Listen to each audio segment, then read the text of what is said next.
Drink it in, man. Deep left side carry on. Picks up a block at the 5, at the 2, at the 1 to the end zone. Touchdown, Detroit Lions.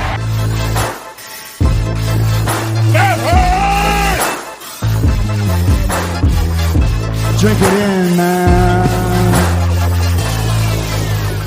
Get up, Stafford throws. It is end zone. Caught! Oh, baby, what a catch! Kenny Galladay, you're a freak! What a catch! Touchdown, Detroit Lions! Cornbread! I love the Lions! Say it with me! I love the Lions! Drink it in, man.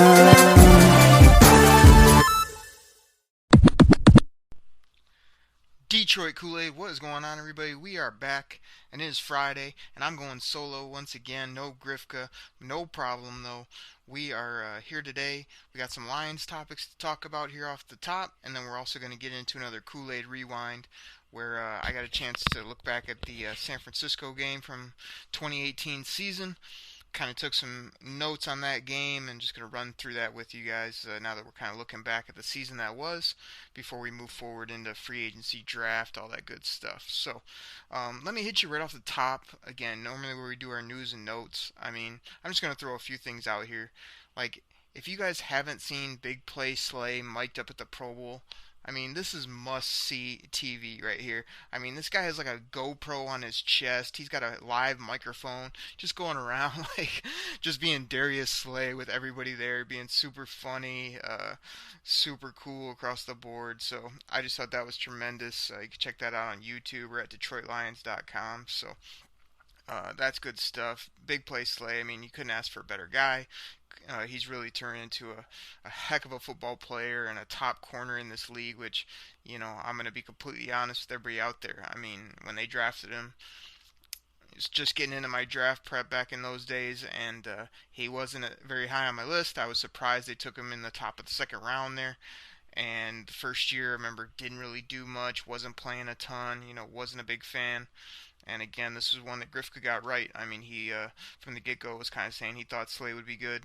He started to slowly make plays, and I kind of kept saying, man, he's getting better, he's decent, but he doesn't make big plays, and his name is Big Play Slay. He wasn't getting picks, he wasn't scoring touchdowns.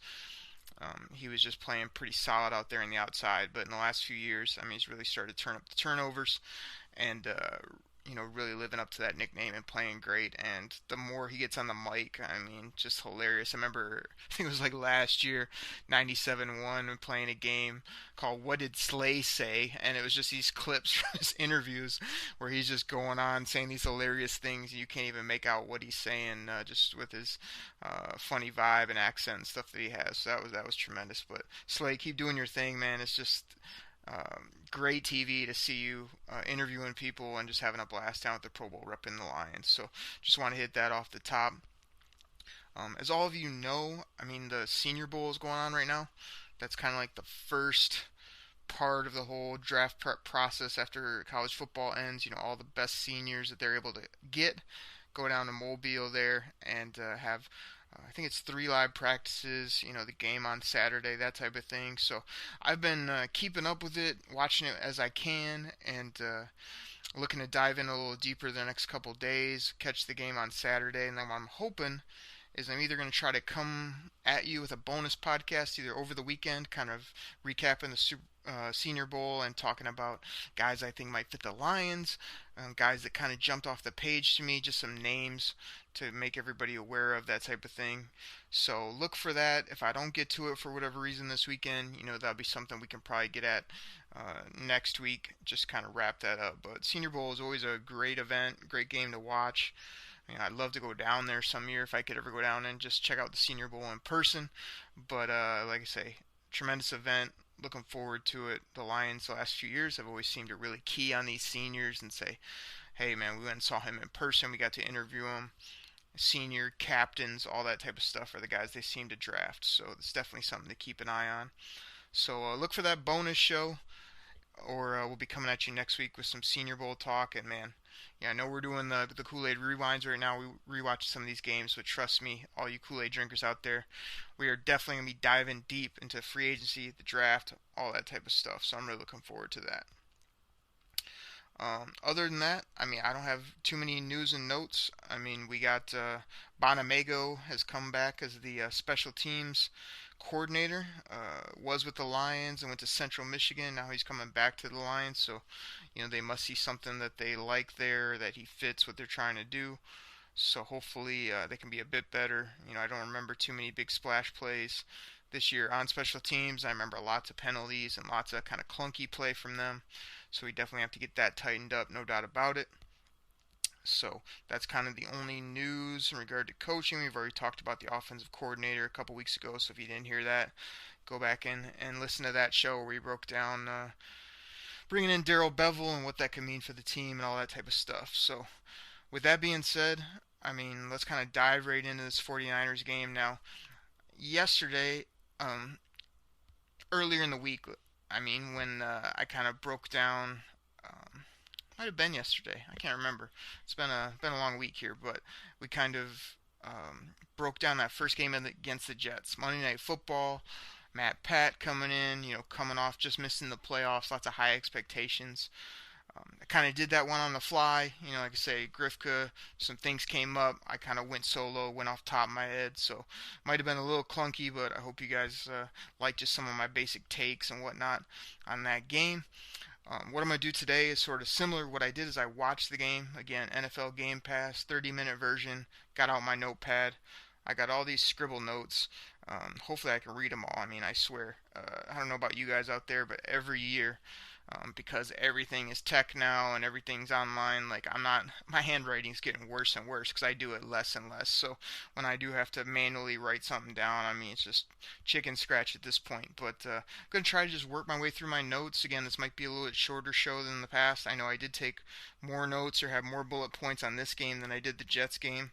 So there might be more to break down. I might be a little scattered all over the place, you know what I mean? Here on the Detroit Koolaid Cast, we don't just break down the game play by play or in sequence. Sometimes I'm all over the map.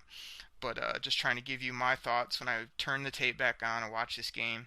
Things that jumped out to me, things I noticed, all that type of stuff. So, again, thank you everybody for listening. Let's just dive right into this thing and get this Kool-Aid Rewind going.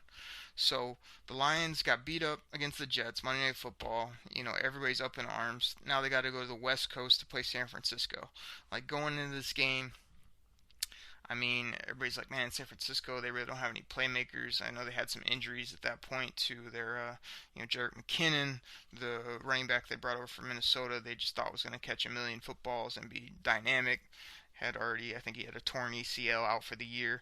And then I think even Godwin, their receiver on the outside, was out for this game. So not too many weapons. Jimmy Garoppolo, everybody's pretty high on him. But I know me and Grifka and others were kind of like, he's not that great.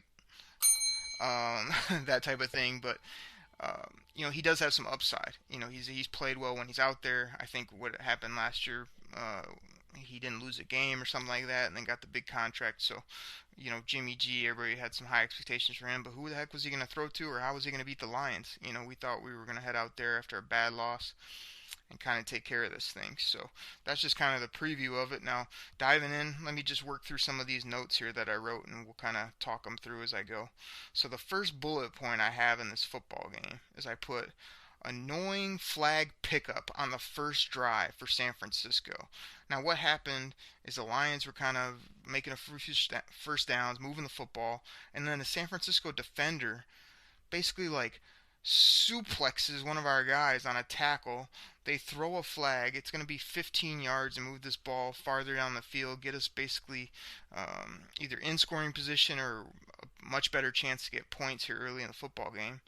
What do, man? Right back to Grifka's old, going rewinding the clock, Dallas Cowboys, Pittsburgh Steelers.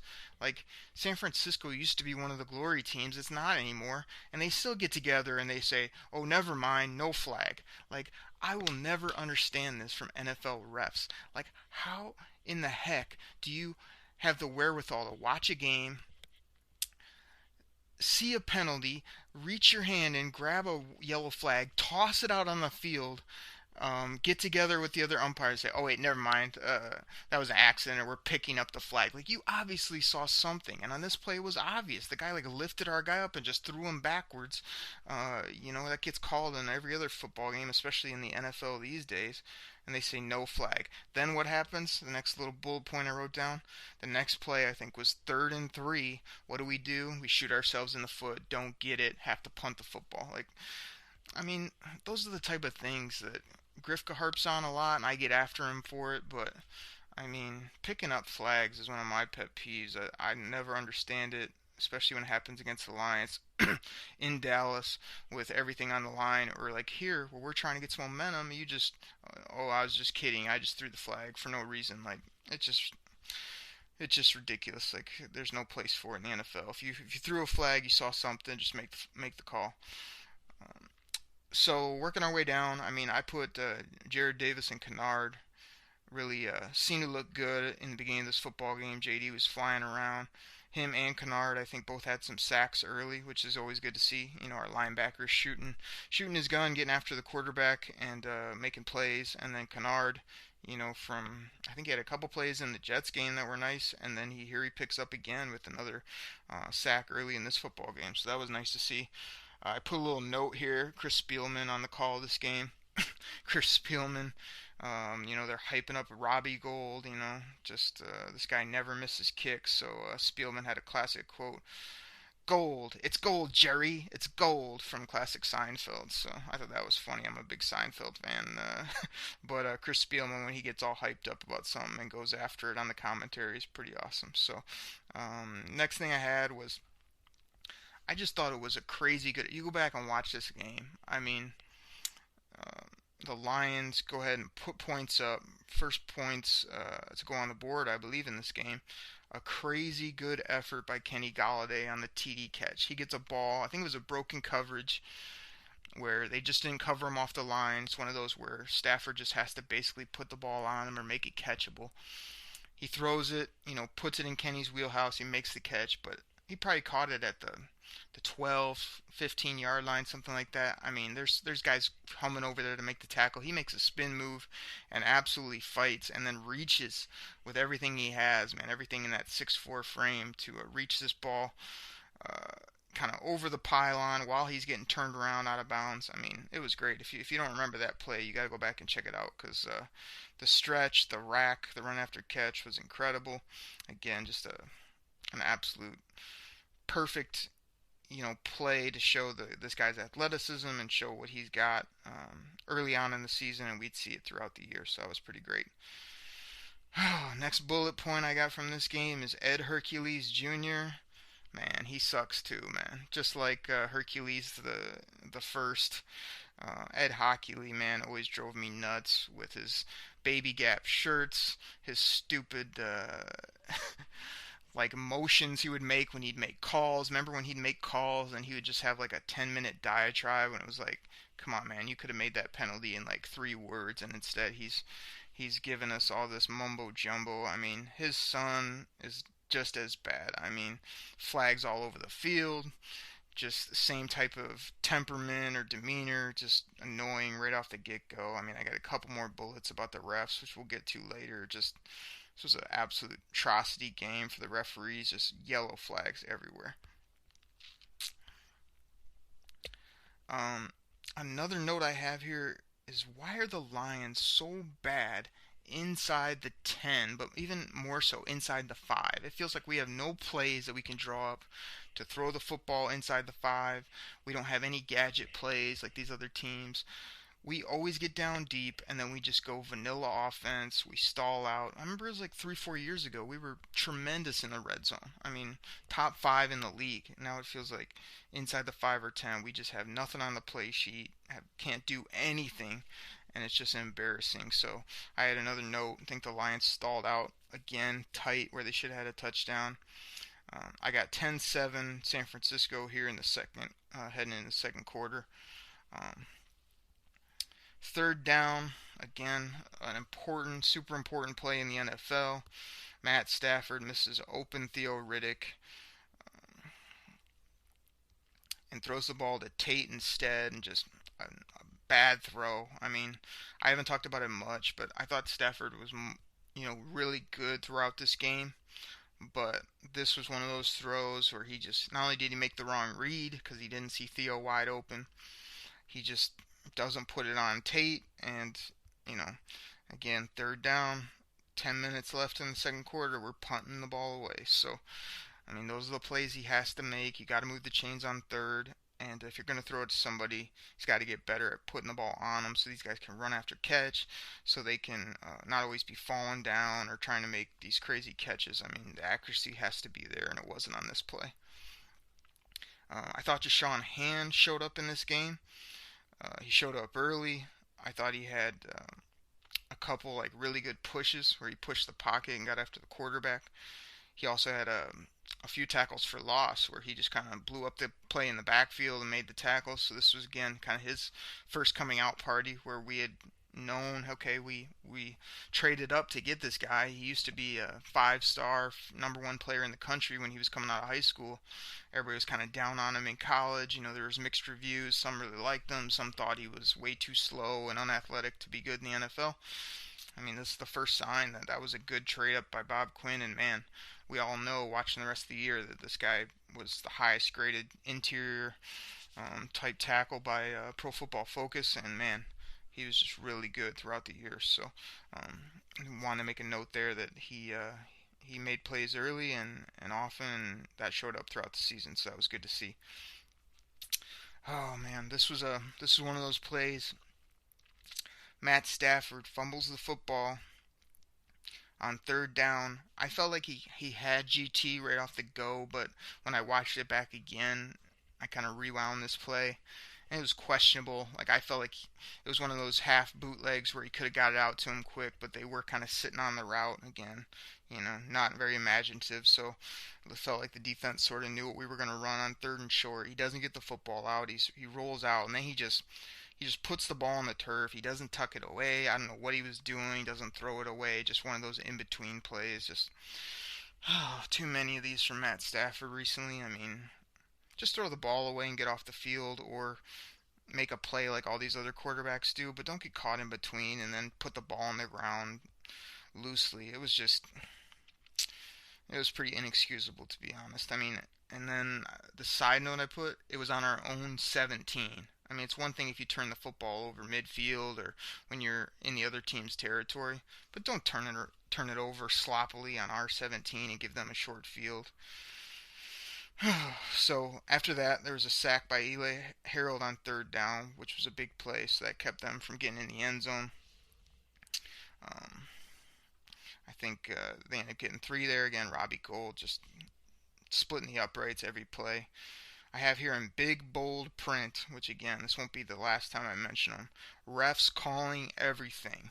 Absolutely terrible is what I put. I mean, flags all over the field, just random holding calls, and then they show the replay and there's nothing to be found there. I mean, just frustrating, no doubt about it.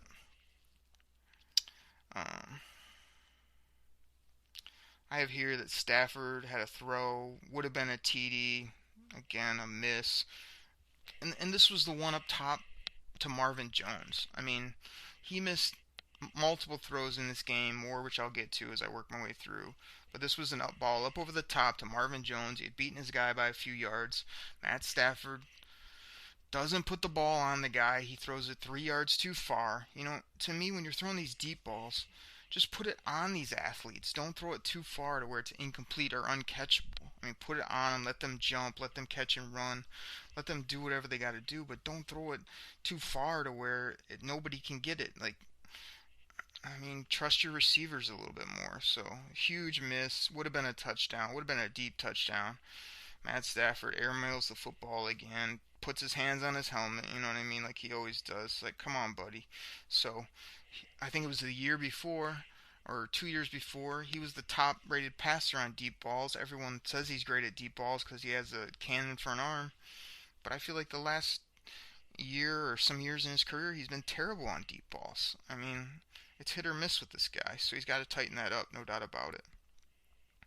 So I have here, there's 6 seconds left, We had put a drive together. We're down in their territory, real tight down. I don't have the yardage here, but I want to say we're either inside the 15, maybe even inside the 10. 6 seconds left, and Matt Pat decides to kick it. I wrote here, run one more play. I mean, he has a timeout in his pocket too. Like, what are you doing? Like 6 seconds. I could see if you're back in like the 40. You know what I mean? That, yeah, maybe you can't run a sideline ball and get out of bounds. You don't think, but you can throw the ball in the end zone for a possible touchdown in 3-4 seconds and still go ahead and kick a field goal, especially when you have a timeout.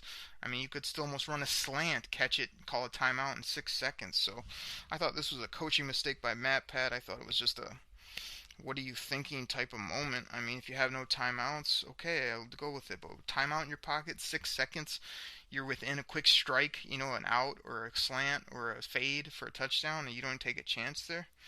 Yeah, I thought it was weak. I thought it was, just that conservative football. It will just take the field goal, and that's what loses you games in the NFL. So 13-10 San Francisco at the half. I have here, a big return by San Francisco to open the second half. Again, special teams sort of letting us down, let them break one off. I want to say they got out to about midfield or so. Next thing you know, TD to Selleck, making it 21-10 with that San Francisco drive. They go ahead and kick the ball off, and I have just an awesome return here by Agnew, so he answered and took the football right back on San Francisco. I got here again in big bold print, 1,000,000 flags, big bold letters. Lions get hit with 2 or 3 penalties, when they had the ball in good position, brings them back to 1st and 27. I mean, are you kidding me? How does that happen except with Ed Hercules Jr. there as the referee? Just garbage. I have here Tate had some drops. I remember early in this football game, Golden Tate was making some nice plays, run after catch, little things like that, but I think I had 2 or 3 drops that he had throughout this game, so that's not something you normally see from him, but he definitely dropped a few. I think 1 or 2 at least would have moved some chains too, so that hurt us. Overall, though, throughout this game, as much as I said he missed on the deep balls and I hit on the fumble that was terrible, overall Stafford seemed good. Nearly good to great in this game, especially better than he was against the Jets. Next bullet I have, Matt Breida busts off a 70-yard run. It was embarrassing. Again, Ricky Jean, the guy that we grew to love here for some of his comments, but felt like he was sealed off, got ran out of the play, opened up a big hole, and Breida just kind of creased us and then ran for an extra 20 that he shouldn't have, where our safety or corner was trying to get him to the ground. He just, 70-yard run is big in the NFL. That's just, you can't have that happen. I got a note here that's 27-13 after I think they punched it in there, and this is where good old Grifka quits on the team.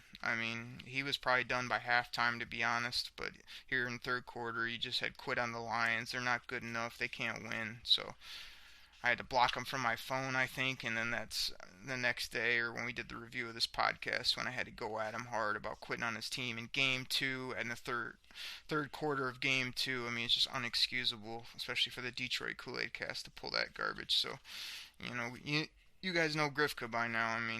The sky is falling, everything's negative, so that was the first sign I had seen from him where it was like, what are you kidding me, man? They're still in this game, and you're just giving up, even though it's not looking that good. And I told him, I remember telling him on that text, I was like, watch them come back and win this football game.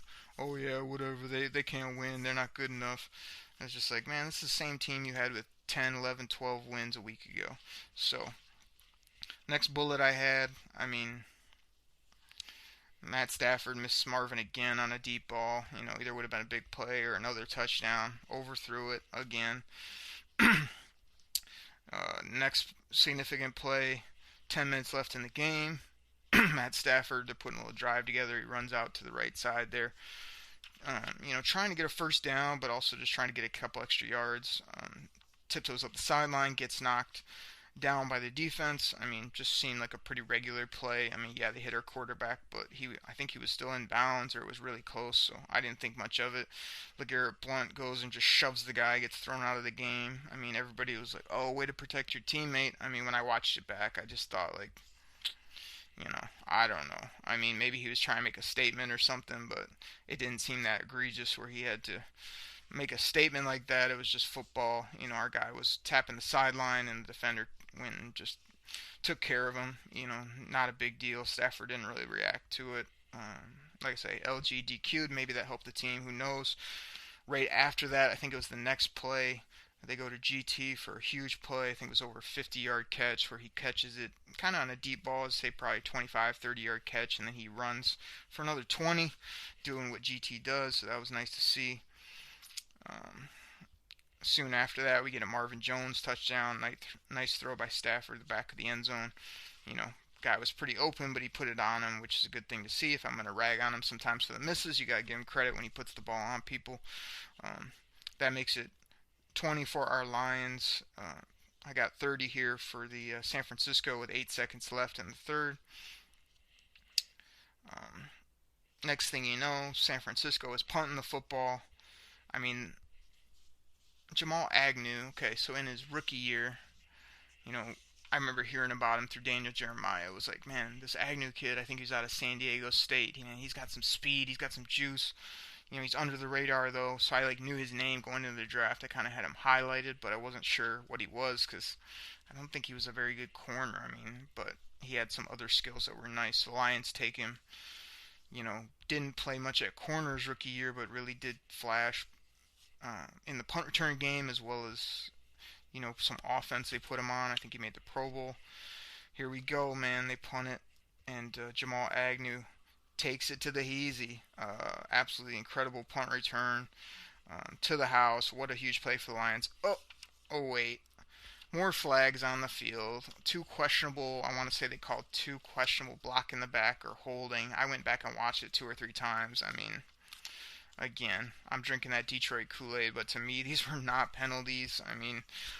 The NFL refs throw a flag, if not multiple flags, on every kick, every punt, every special teams play these days. It's absolutely ridiculous. This was an incredible return by Agnew. It should have been 7 for our Lions. They pull it off the board.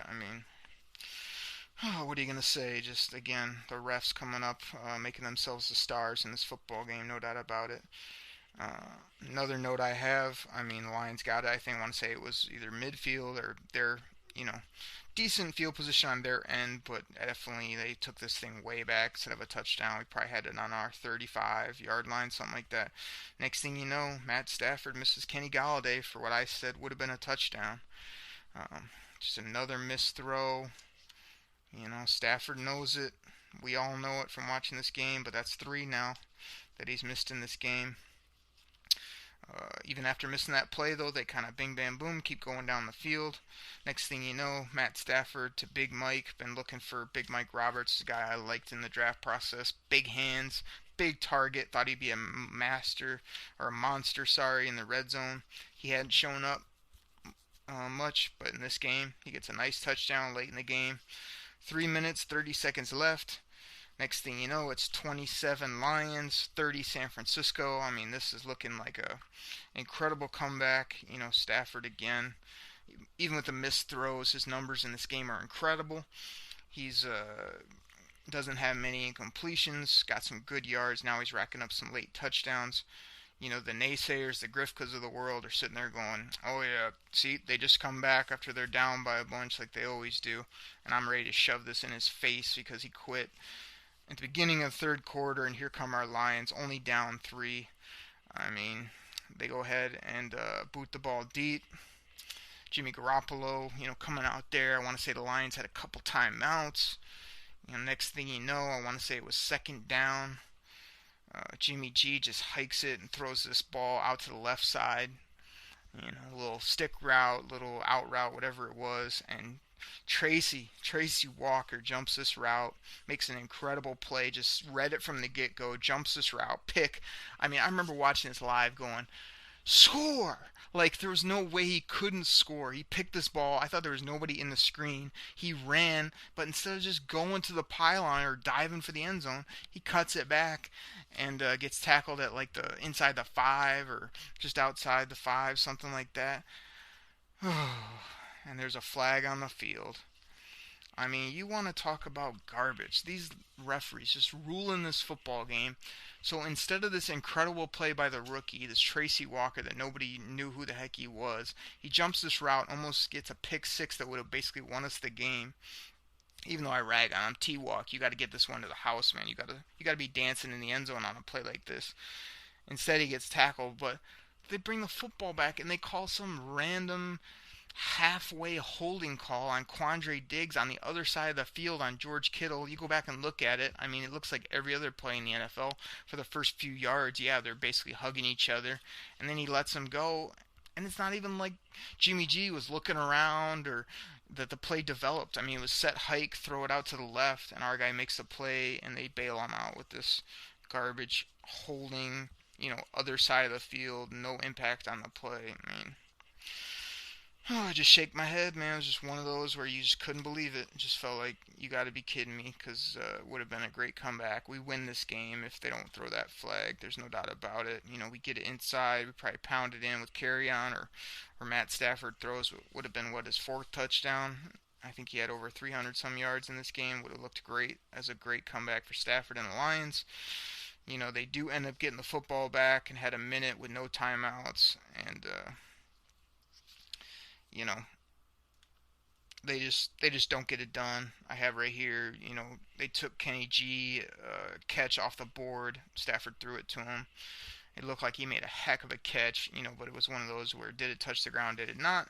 Well, they go back and look at it, and of course, like they gave the call to the Jets in that first game here against our Lions. They call it no catch, even though it was unclear, and they called it a catch on the field, I believe. So one of those where it's just like, every time, what do they harp on? We stay with what's on the field if it's unclear. Yet for all the times when it's our Lions, it feels like, well, we called it a catch on the field, and it was sort of clear, but not really. But we'll overturn it anyway, and basically cost them the game. So they call that no catch. I want to say it was a 12, 15-yard ball too.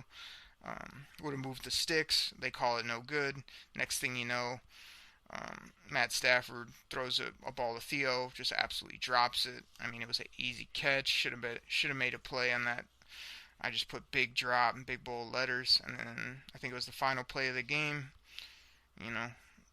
Third and some yardage, or fourth down, some yardage, and Stafford to Theo again.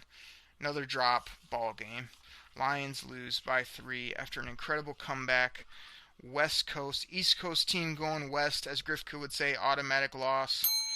It did end up being a loss, but this was definitely one of those games where the Lions dug themselves a hole. Grifka quit on the team. I hung in there. They made a huge comeback. They should have won this football game if it wasn't for Hercules Jr. and these refs. And, of course, Matt Stafford makes even 1 or 2 of those deep ball touchdowns. It's a whole different game. So 0-2 for our Lions here on the Koolaid Rewind. I mean, real disconcerting having to eat another loss here. 2 in a row on the road, having to come back home against New England here for Game 3. So I hope you guys enjoyed it. I mean, just kind of working my way through, going solo, trying to give you a good, solid game review, just basically talking football. Trying to remember this game and talk it through with the Kool-Aid drinkers out there. So, with all that being said, I'm going to close up this Kool-Aid cast. I appreciate everybody listening. Went solo both times this week. We'll check in and see if we get Grifka back for next week or what's going on with the podcast. But next week, our plan is to have Chuck on. Again, I talked about it last show. He's a huge Dallas Cowboys fan. I thought it'd be fun to get him in and get a different voice for that Lions-Cowboys game. But we'll start you off next week with that Pats game.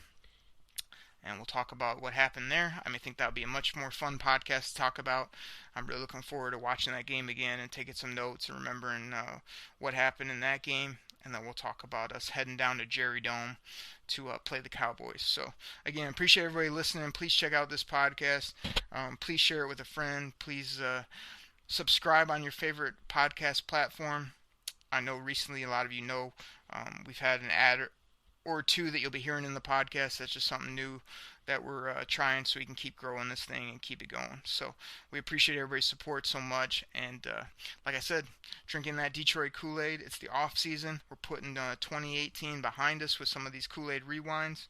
And then we're going to be trying to build this team up through free agency and the draft. So super exciting time for the Lions. Can't wait to break it all down this offseason heading into 2019. So thank you everybody for listening. Have a great week. Keep your eyes open for that bonus episode this weekend where I'll probably be talking Senior Bowl. And we'll catch you guys all next week right here on the Detroit Koolaid Cast. Take care, everybody. Pack the bags, start the plane. This game is over. It is over. What a comeback by the Lions. Drink it in, man.